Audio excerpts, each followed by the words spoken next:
Tonight, new wildfires. Over 20 human-caused fires started in northeast BC.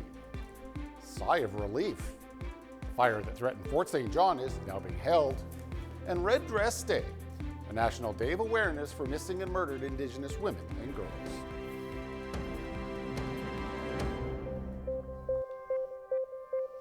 Good evening and thank you for joining us. And we begin tonight with 23 new wildfires starting in northeast BC in the last week alone.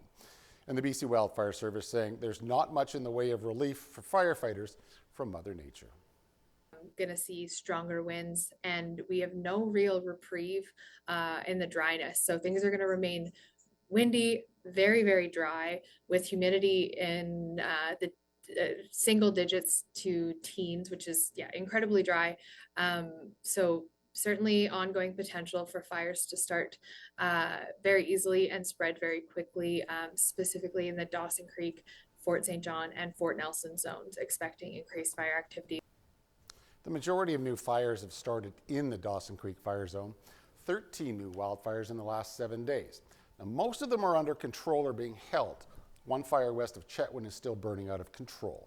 4 fires have been reported in the Fort St. John zone. They're all being held or under control. And in the Fort Nelson zone, 6 fires are burning. They're in a cluster along Highway 77 north of town. The BC Wildfire Service says 4 of those fires are believed to be holdover fires from 2023. Now, as for the new fires in the Fort St. John and Dawson Creek zone, they're all believed to be human-caused. Across northeast BC, no evacuation alerts or orders are in place. The BC Wildfire Service saying they're able to get to new fires quicker. That's due in part to crews from across BC are in the region helping the Wildfire Service as well. The service is thanking the public in reporting the fires. And a number of small fires west of Chetwynd has drawn the attention of the RCMP. Police say shortly after 11 Sunday night, they were advised of numerous fires in the Pine Pass area. After patrolling the area, officers found a fire in the area of Willow Flats. Evidence of another fire that had been extinguished was located 5 kilometers south near Fisher Creek. That fire was approximately 30 meters from the roadway. Now, investigators say these fires appear to have been intentionally set. The evidence has been seized for forensic examination. If you were in the area of Willow Flats and Fisher Creek and have dash cam footage, you're being asked to call the Chetwynd RCMP. The Fish Creek wildfire in Fort St. John is now being held. The fire broke out Thursday afternoon. 19 households evacuated were allowed to return home the next day. It's currently being listed at 56 hectares in size. No structures were lost in the fire. The BC Wildfire Service saying there is minimal fire activity that's being observed along the perimeter of that fire. There will be a number of infrared aerial scans in the coming days to identify remaining hotspots. BC Wildfire is working with the Fort St. John Fire Department and RCMP in looking into the cause. The Wildfire Service is thanking the public for their support and patience with fire crews around the city this weekend. And the wildfires burning north of Tumbler Ridge are also under control. 3 of the fires had merged into one, that fire growing to 265 hectares in size. 5 separate fires originally breaking out Wednesday afternoon, 74 kilometers north of Tumbler Ridge. Highway 52 North was closed as a result. The blaze had also destroyed a fiber optic cable, shutting down all communication to the RCMP detachment and district offices in town. Communications have since been restored. The 2 other wildfires in the area are now also listed as under control. And another fire, this one south of Tumbler Ridge, started on Friday afternoon. It grew to 26 hectares in size near Mass Creek Road before being held. Evacuations are underway near Grand Prairie due to a rapidly spreading out of control wildfire. RCMP say the fire started about 4 kilometers southwest of the city limits. At this point, no homes have been destroyed. The county says it has made significant progress in the firefight through the night. A fire ban has been issued for the Grand Prairie County as the current fire hazard there is extreme. An Alberta emergency alert was issued ordering people to evacuate immediately. They were told to gather important documents, medication, and medical devices and go to the Pomeroy Hotel in Grand Prairie. Well, in other news tonight, police are continuing their search for a missing man believed to be headed to Fort Nelson. Ravinder Singh was reported missing by family at the beginning of April. Mounties say he was likely trying to make his way north, possibly using back roads. Investigators are asking anyone traveling between Prince George and Fort Nelson to keep an eye out for Singh. Police say he was wearing a black bomber-style jacket with a pink shirt and blue jeans. He also had a black baseball cap and black hiking shoes. Singh also had a gray bike, a gray helmet, and a black backpack. Anyone with any information on his whereabouts is being asked to contact the Prince George RCMP. A walk was held today in Fort St. John to commemorate Red Dress Day. The march, organized by the Métis Society, began at Centennial Park this afternoon, and the city has lit the park in red to recognize the day. It's the 15th anniversary of the National Day of Awareness for Missing and Murdered Indigenous Women, Girls, and Two-Spirit people. In Canada, they are 12 times more likely to go missing or be murdered than non-Indigenous women. In Dawson Creek this evening, a march will be held at the NAR Park starting at 5 p.m. As threats to Canadian sovereignty continue south of the border, the province is taking steps to strengthen energy security here at home.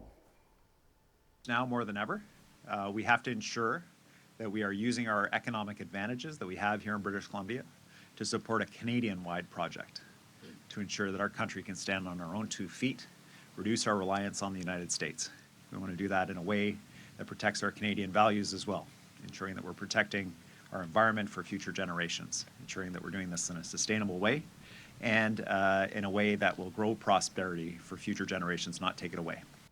The Clean Power Action Plan was announced today. Officials are hoping it will boost our clean energy supply while accelerating economic growth.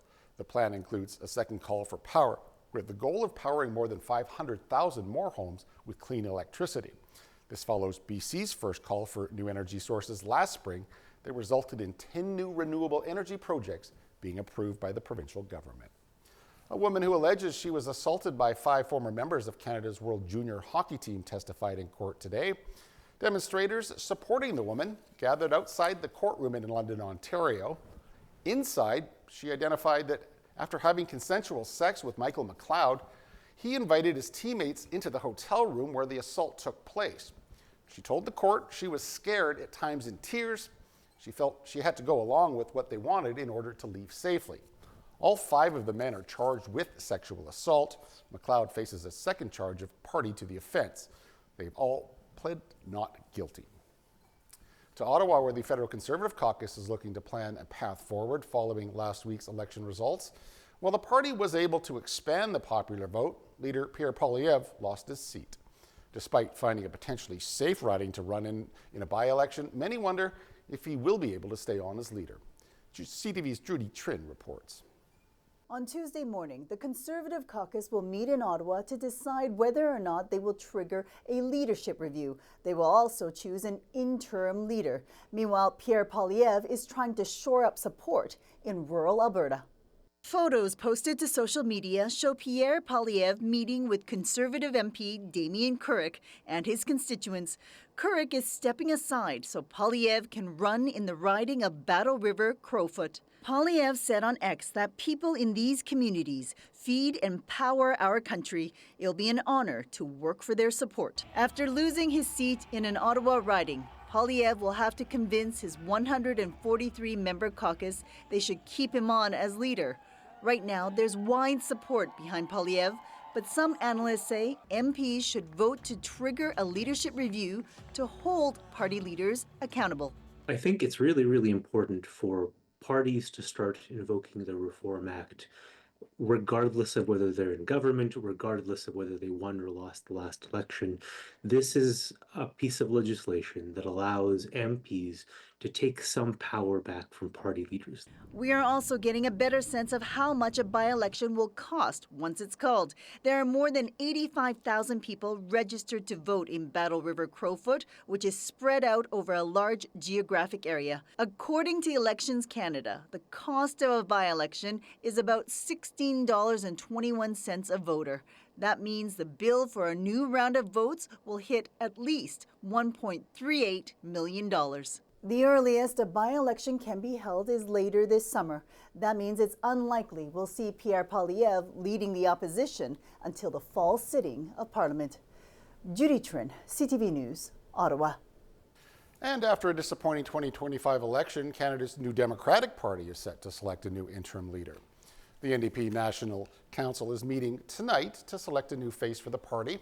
For the first time since 1993, the NDP no longer holds official party status after securing just 7 seats in the national election.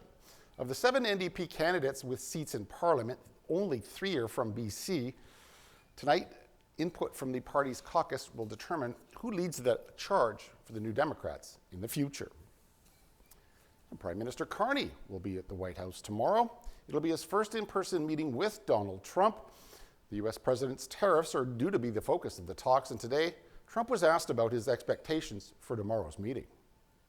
I don't know, he's coming to see me. I'm not sure what he wants to see me about, but I guess he wants to make a deal. Everybody does. They all want to make a deal because we have something that they all want.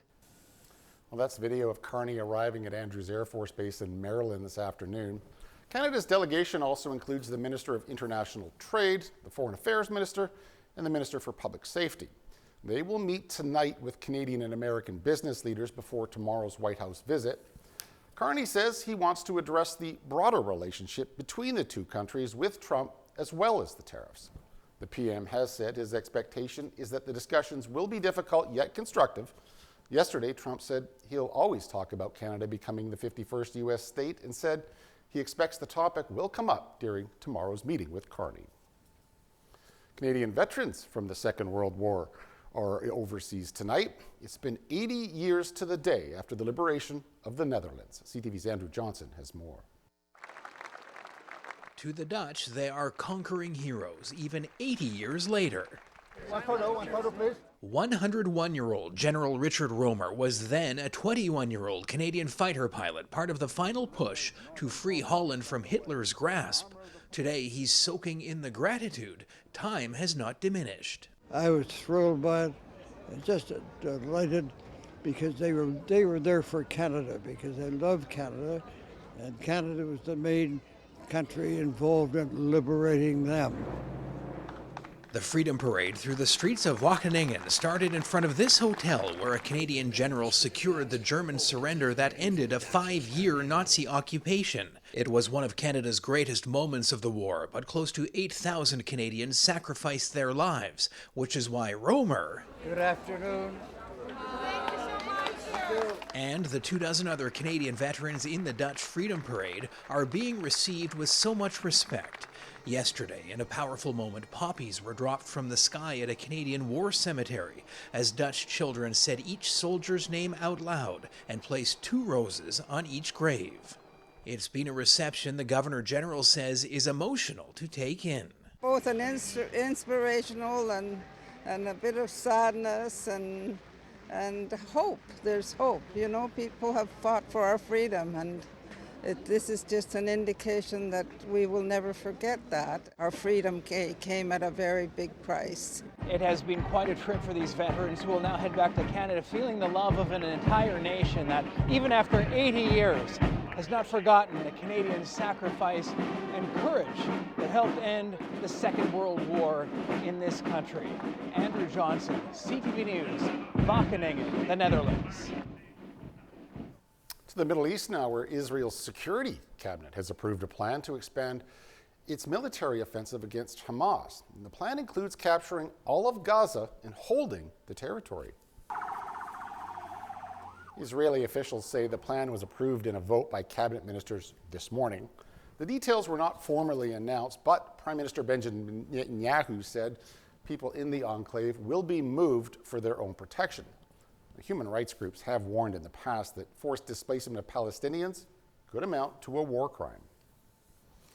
And all of the Catholic cardinals who will vote to choose a new pope are now in Rome ahead of this week's conclave. Daily congregations resumed at the Vatican this morning. The 133 cardinals hail from 71 different nations, making this the most geographically diverse conclave in history. Some of the cardinals stopping today, signing autographs as they made their way inside. They will gather in secret in the Sistine Chapel on Wednesday. 5 Canadian cardinals are among those who will cast ballots. All right, please do stay tuned. I'll be right back after the break with weather.